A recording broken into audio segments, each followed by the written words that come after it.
The movie opens in a picturesque village, where the locals are rejoicing over the news of the witch's demise. The festivities are interrupted by the arrival of Glinda, a fairy who confirms the witch's passing. As the villagers celebrate, Glinda is approached by a curious child who asks about the nature of witches and why they are feared. Glinda's expression turns serious, and she explains that witches are not inherently evil, but rather, they are shaped by the negative attitudes and behaviors of those around them. The scene shifts to the past, where we are introduced to Elphaba, a young girl born with green skin. Her father, a general, rejects her due to her unusual appearance. As Elphaba grows up, she discovers that she possesses magical powers, which are triggered by her emotions. Despite her unique abilities, Elphaba is met with cruelty and isolation, leaving her feeling unloved and alone. Her only solace is her younger sister, Rose, who is beautiful but handicapped. As Elphaba matures,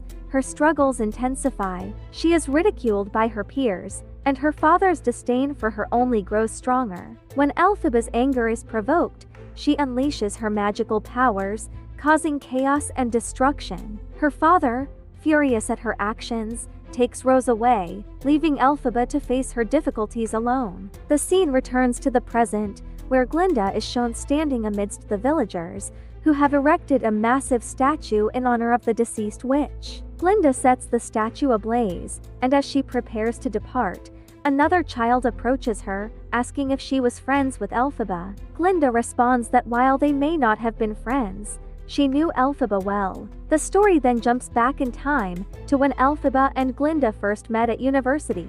Elphaba had arrived to enroll her sister Rose, but she herself was not permitted to attend due to her father's disapproval. As the teacher escorts Rose away, Elphaba's anger is triggered, and she uses her magical powers to halt Rose's wheelchair. As Elphaba's anger subsided, the principal intervened, using her own magical powers to deflect attention away from Elphaba. The principal cleverly made it seem as though she was the one responsible for the chaos, thereby protecting Elphaba from the wrath of her classmates. The principal then asked Glinda to escort Elphaba to her room, but Elphaba was hesitant, knowing that she wasn't supposed to be at the university. However, the principal's kind words and offer to teach Elphaba how to control her powers eventually won her over. Elphaba's excitement was short-lived though, as she soon remembered that her father would never allow her to attend the university. The principal reassured her that she would speak to the governor and secure Elphaba's admission. As Elphaba settled into Glinda's room for the night, she was taken aback by the mess that Glinda had left behind. The two girls quickly got into a dispute over space, with Elphaba's anger getting the better of her. As the night wore on, their arguments continued, and soon the entire university was abuzz with the news of their rivalry. The next morning, Elphaba found herself ostracized by her classmates, who had all flocked to Glinda's side. Elphaba was left to eat alone in the mess hall, and in class, she was subjected to ridicule and abuse by her peers. However, when their professor, a wise and witty animal, struggled to pronounce Glinda's name correctly, Elphaba surprisingly came to his defense, helping to put him at ease. As the professor began his lecture, he revealed a darker chapter in the history of humans and animals. He explained how, in times of scarcity, humans had turned against animals, exploiting and enslaving them for their own gain. The professor's words hung in the air, a poignant reminder of the deep-seated prejudices that still lingered between humans and animals. As the professor departed, Elphaba sensed his sorrow, having experienced similar feelings of isolation herself. She decided to follow him and soon found herself befriending the wise educator. Meanwhile, the principal began mentoring Elphaba, teaching her to harness her magical powers. Although Elphaba struggled to control her emotions, the principal remained encouraging, recognizing the immense potential within her. As night fell, Elphaba overheard the professor discussing his people's plight, fearing that humans would soon turn against them. Elphaba's heart went out to the professor, and she vowed to help him secure his people's rights. With a newfound sense of purpose, Elphaba ventured into the jungle, where she encountered a prince who had wandered away from his horse. At the university, rumors of the prince's arrival spread quickly. Glinda, determined to make a lasting impression, spent hours perfecting her appearance. When the prince arrived, Glinda seized the opportunity to befriend him, showcasing her charm and beauty. As they spent more time together, Glinda brought the prince to the library, where his mischievous nature was revealed. The prince's antics, including climbing on bookshelves and singing loudly, irritated the librarian, but Glinda and the other students found his behavior endearing. Elphaba, however, remained aloof, observing the commotion with a mixture of disdain and curiosity. As the days passed, Glinda received an invitation to the prom party, but she had already set her sights on attending with the prince. Instead, she offered to take Rose, Elphaba's sister, as her companion. Rose was thrilled at the prospect, but Elphaba sensed that Glinda was hiding an ulterior motive and forbade Rose from attending. On the night of the party, Glinda's friends discovered an unusual hat among her belongings, which belonged to her grandmother and resembled a witch's hat.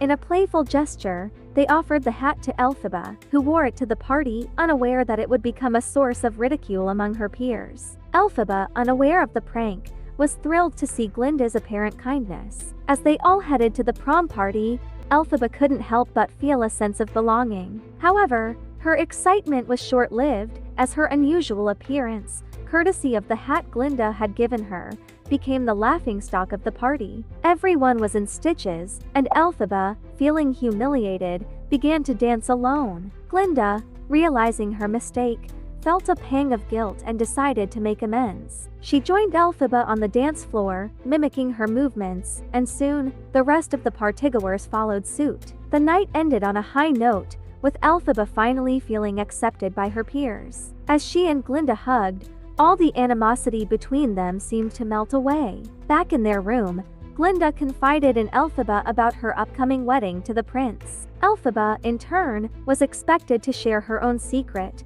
but Glinda's assumption about the green bottle under Elphaba's pillow proved incorrect. The bottle, it turned out, held great sentimental value, being a keepsake from Elphaba's mother. Glinda's mistake sparked a heated conversation, but eventually, she opened up to Elphaba about her own family dynamics. Glinda revealed that her father, the governor, had never accepted her due to her unusual birth. This revelation brought the two girls closer together, and Glinda attempted to lift Elphaba's spirits by giving her a makeover. The next day, Elphaba's new look caught everyone's attention, including the prince's. However, her joy was short-lived as she witnessed the forced expulsion of her animal professor and his colleagues. The new professor's arrival, accompanied by a caged lion cub, only added to Elphaba's distress. The idea of animals being imprisoned was abhorrent to her, and her anger sparked a magical outburst, causing objects and flowers to fly through the air. As Elphaba's anger subsided, she regained consciousness, only to find that everyone else in the room had fallen unconscious, except for the prince. Seizing the opportunity, Elphaba and the prince worked together to release the lion cub into the jungle. They set off on a bicycle, with the lion cub in tow. Meanwhile, the principal arrived at the scene, discovering the unconscious students and teacher. She immediately suspected Elphaba's involvement, knowing that her magical powers had grown stronger.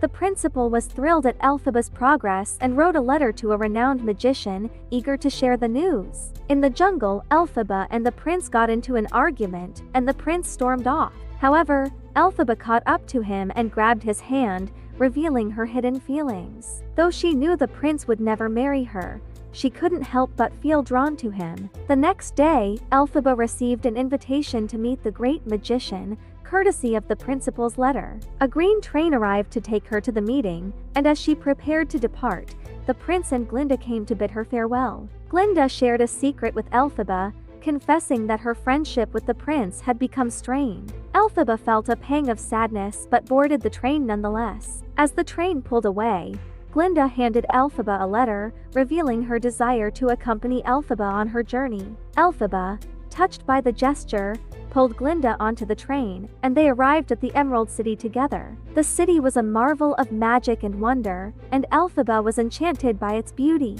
The magician, Akka the wizard, welcomed them warmly and showcased his magical prowess. He revealed to Elphaba that she had a crucial role to play in the city's future and showed her a puppet that foretold her destiny. However, Elphaba's aspirations lay elsewhere. She wanted to use her powers to help animals. The wizard, impressed by her compassion, presented her with an opportunity to make a real difference. He asked her to recite a spell to give a monkey wings, but things didn't go as planned. The spell worked, but the monkey was left in agony, and Elphaba was horrified. Despite her best efforts to reverse the spell, Elphaba was unable to undo the damage. The wizard revealed that her powers were far greater than he had anticipated, and the spell could not be reversed. Elphaba was left to grapple with the consequences of her actions and the true extent of her powers. Elphaba's sadness turned to despair as she realized the true extent of the magician's and principal's plan. The magic book, it seemed,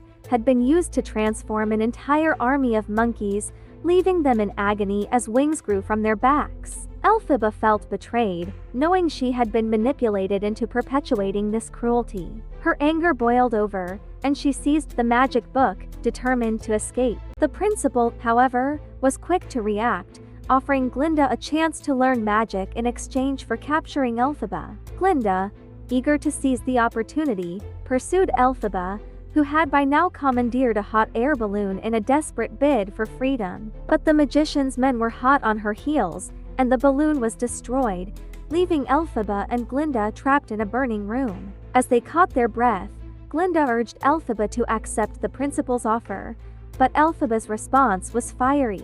Her dream, she insisted, was not to rule, but to help animals. The principal, meanwhile, was busy spreading lies about Elphaba throughout the university and the city, painting her as a thief and a fugitive. Elphaba's anger reached a boiling point as she heard the announcement, but Glinda cautioned her to apologize and make amends. Elphaba, however, was beyond consolation. She began to read from the magic book, and Glinda tried to stop her, but it was too late. A magical broom appeared, and Elphaba flew away, leaving Glinda and the principal to plot their next move. The principal, undeterred, took Glinda under her wing, offering to teach her magic and help her track down Elphaba. But Elphaba was devastated by Glinda's betrayal, feeling as though she had lost her only friend. In a final, desperate act, she cursed the city to live in darkness, fleeing to the mountains to escape the pain and heartache. The story concludes with a poignant lesson that no one is born evil,